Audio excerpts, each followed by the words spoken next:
იეღოვას მოწმეების მტკიცებით ძველი აღთქმა არც აშკარად და არც გადაკვრით არაფერს მოგვითხრობს სამერთიან ღმერთზე, რომელიც არის მამა, ძე და სულიწმინდა. არავით არის საფუძველი არ არსებობს საიმისოდ, რომ რომელიმე წმინდა მწერალს, თუნდაც აზრად მოსვლოდა ღვთაებაში სამების არსებობა.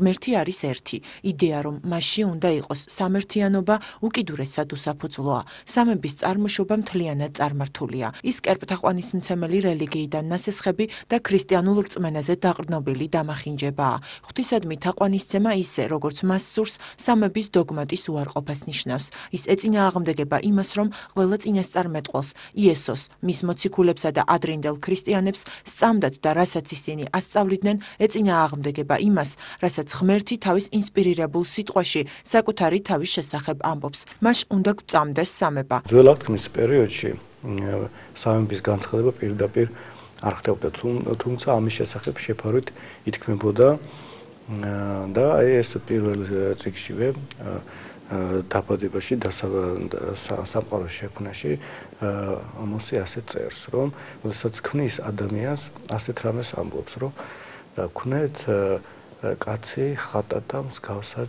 ჩვენდა, ამბობს, ესე იგი მრავლობითში ამბობს ჩვენდას და არ ამბობს მსგავსად ჩემდა. ასევე შემდგომ მუხლებშიც ამბობს, რომ დაჰა იქმნა ადამი ვითარცა ერთი ჩვენთაგან. ესე იგი აჩვენებს, რომ აქ არა ერთი პიროვნება არის, არამედ რამოდენიმე არის. და სხვა ადგილებშიც მრავალგან არის, თუნდაც რო ავიღოთ იოანე ღვთისმეტყველის სახარება, სწორედ ასე იწყება, რომ პირველიდან იყო სიტყვა და სიტყვა იყო ღვთისათანა, ღმერთი იყო სიტყვა და ესე იყო პირველიდან ღვთისათანა და ყოველივე მის მიერ შეიქმნა, რაოდენიც რა იქმნა. ესე იგი პირდაპირ ამბობს, რომ სიტყვა იყო ღვთისათანა და ღმერთი იყო თვითონ ეს სიტყვა და მის მიერ შეიქმნა ყოველი. ამის შემდგომ თუ კი შევხედავთ დაბადების წიგნს, ვნახავთ, რომ თქვა უფალმა ყველა შემთხვევაში ნიშნავს, რომ მამა ღმერთისგან ძის მიერ ხდება, რადგან სიტყვა არის სწორედ მოქმედება, უკვე აღსრულება მოქმედების დამოუკიდებლად წერია, რომ სული წმინდა, სული ღვთისა იქცეოდა წყალთა ზედა. ესე იგი აქ სული წმინდაზე პირდაპირ არის უკვე ნათქვამი. და ასევე მრავალ ადგილას სხვადასხვა წიგნებში გადმოცემული არის, ასევე 28 ფსალმუნში წერია, რომ სიტყვით აუფლისაეთა ცანი დაემკვიდრეს და სული და პირისა მისცა ყოველი ძალნი მათნი. ესე იგი აქაც პირდაპირ ძე ღმერთზე და სული წმინდაზე არის საუბრობს დავით მეფსალმონი. ასე რომ ძველ აღთქმაში შეიძლება პირდაპირ არ იყო და მას თავის მიზეზი ჰქონდა, რატომ არ უნდა ყოფილიყო განცხადება ძველი აღთქმის პერიოდში პიროვნებებისა, სამ ჰიპოსტაზისა, მაგრამ შეფარვით აუცილებლად იყო ნათქვამი. იეღოველთა მტკიცებით სულიწმინდა არის არა ღმერთი, არამედ რაღაც ზემოქმედება, ღმერთისგან გამომავალი ძალა, რომელსაც თავის ნების აღსასრულებლად იყენებს. ის არის არა ღვთის თანასწორი, არამედ ყოველთვის მის განკარგულებაშია და მას ექვემდებარება. ბიბლიაში სიტყვა სულიწმინდა ჩვეულებრივ გამოიყენება არა როგორც პიროვნება, არამედ შედარებულია წყალთან ან ცეცხლთან. რას პასუხობს წმინდა წერილი? სულიწმინდა ყოვლადწმინდა სამების მესამე პირია. იგი მოქმედებს როგორც პიროვნება და არა როგორც უპიროვნო ძალა. მას გააჩნია პიროვნებისთვის დამახასიათებელი თვისებები. მაგალითად, სულიწმინდა ასწავლის და შეახსენებს ადამიანებს ღვთის სწავლებას, ხოლო ნუგეშის მცემელი სულიწმინდა, რომელსაც მამა მოავლენს ჩემი სახელით, გასწავლით და მოგაგონებთ ყველაფერს, რაც მე გითხარით. სულიწმინდა ამხელს ცოდვის გამო და როცა მოვა, ამხილებს ქვეყანას ცოდვის, სიმართლისა და განკითხვისთვის. ასევე აუცილებელი არის იმის შესახებ თქვა, რომ დარღვევებში, ესე იგი იეღოველთა დარღვევებში ნათქვამი არის, რომ სულიწმინდა არ არის ღმერთი, არამედ ის უპიროვნო ძალა არის და ეს არის ძალიან დიდი შეცდომა და შეურაცხყოფის მიყენება ღვთისადმი, რადგან უპიროვნო ძალას არანაირად არ აქვს საშუალება თვითყოფადობის თავად მოქმედების საშუალება. ის მხოლოდ და მხოლოდ ძალა არის და მეტი არაფერი. თუმცა სულიწმინდის შემთხვევაში პირდაპირ არის განცხადებული, რომ ის მოქმედებდა თვითონ, როდესაც გადმოდის მოციქულებზე სულიწმინდა, ამის შემდგომ ის როგორც პიროვნება, ის როგორც მაცხოვარი თავის დროზე ისე მოქმედებს მათ შორის და ესევე დღევანდელ დღესაც ეკლესიაში. და ის პირდაპირ უცხადებს მათ, ეუბნება პიროვნულად თუ რა უნდა გააკეთონ მათ. და მე მოვიყარ რამდენიმე ადგილს აქედან და უთხრა მათ სულმა წმინდამ და გამომირჩიეთ მე ბარნაბა და სავლი ამ საქმისათვის, რომლისთვისაც უხმე მე მათ. აი აქ პირდაპირ წერია, რომ სული წმინდა გამოარჩევს ბარნაბას და ეუბნება, რომ მე ვიხმე ისინი მათ და პიროვნული დამოკიდებულება და არა ვთქვათ რაღაც მხოლოდ ძალის მოქმედება. ასე კიდევ შემდგომი ეს ადგილები არის საქმე მოციქულთაში, მე-13 და მე-16 თავები. და უთხრა სულმა ფილიპეს, მიდი და მიეგები ამ ეტლს.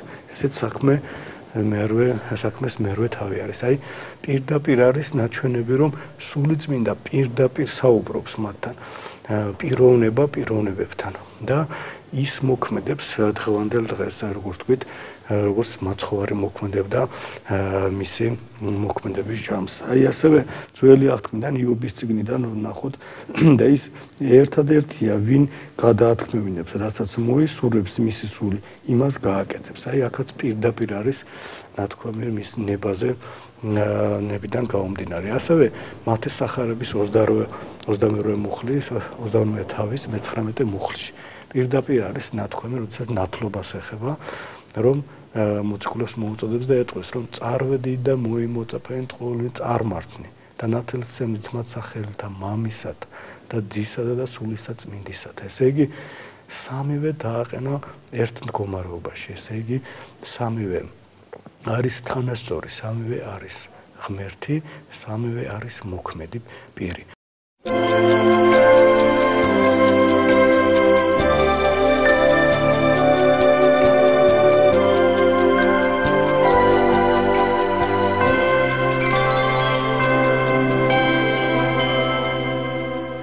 იღოველთა მტკიცებით ღვთის კანონი სისხლის გადასხმას კრძალავს და ამ აზრის მხარდასაჭერად შემდეგი მუხლი მოჰყავთ. ეკრძალეთ კერპთათვის შეწირულს და სისხლს, დამხრჩვალს და სიძვას, თუ ამათგან თავს მოიზღუდავთ, კარგ სიზამთ. არჯულის წიგნში, დაბადების წიგნში, ლევიტელთა წიგნში არის მოცემული სისხლთან დაკავშირებით, სისხლიანი ხორცის მიღებასთან დაკავშირებით გარკვეული მოწოდება, რომ არ მიიღონ ადამიანებმა სისხლიანი ხორცი, ესე იგი უმი ხორცი არ ჭამონ და ასევე ნაკერპავი არ ჭამონ, რადგან ამ პერიოდში თვითონ ებრაელები სახლდებოდნენ ტერიტორიას, სადაც გარკვეული ხალხი ცხოვრობდა, რომელთაც თავისი დამოკიდებულება ჰქონდათ, თავისი ტრადიცია ჰქონდა, თავისი წესჩვეულება ჰქონდა და აქედან გამომდინარე აერიდებინა ებრაელი ხალხი და არ მიეღოთ მასი წესჩვეულება, ამიტომ რჯულის წიგნი უკრძალავთ მათ, რომ აი ასეთი სახის, ესე იგი, საზდო არ მიიღონ. მოწმეთა განმარტებით მოციქულები ამ მუხლით სისხლის გადასხმას კრძალავდნენ. მათი მცდარობა იქამდე მიდის, რომ არათუ მოძმისა და მოყვასისთვის, არამედ ამ მოტივით საკუთარი მომაკვდავი შვილისთვის სისხლის გადასხმაზე უარს აცხადებენ იეღოველი დედები, თანაც ამით თავს ღვთისმცნებათა ერთგულ დამცველად წარმოაჩენენ. სინამდვილეში კი კაცის სკულის ცოდვის თანამონაწილენი ხდებიან. არადა რამდენი შემთხვევა ყოფილა, როდესაც ექსტრემალურ სიტუაციაში კეთილი ადამიანის მიერ გაღებულ სისხლს მოყვასი ჭვალის სიკვდილისგან უხსნია. არ უნდა რომ არ არის დაკავშირებული ეს ადამიანისთვის სისხლის გადასხმასთან, რადგან ადამიანის მთავარი არსი არის რელიგიიდან გამომდინარე სხვა ადამიანისთვის საკუთარი თავის გაწირვა და შე შემთხვევაში შეიძლება ფიზიკურადაც მოგიწიოს სიცოცხლის გაწირვა. და ეს არის ღირსება ადამიანისა. მათ შორის სისხლის გადასხმაც შემთხვევაში ადამიანს ესაჭიროება დახმარება, ეს არის ერთგვარი დახმარება, რათა თუ კი ადამიანს უჭირს და მას სისხლი ჭირდება და ვიცით რომ ამის გარეშე ის შეიძლება გარდაიცვალოს, ის აუცილებელია რომ გავიღოთ და რომ ავიღოთ თვითონ ქრისტიანობა თავად მაცხოვარმა ჩვენთვის კაცთათვის დავარა სისხლით ამავდროულად თავადვე დაადგინა ერთ-ერთი საიდუმლო არსებითი, რომელიც ღვინის და პურის მეშვეობით სისხლი და ხორცად შესცვალა და თქვა, რომ მიიღეთ ეს სისხლი ჩემი და მიიღეთ ესეას ხორცი ჩემი.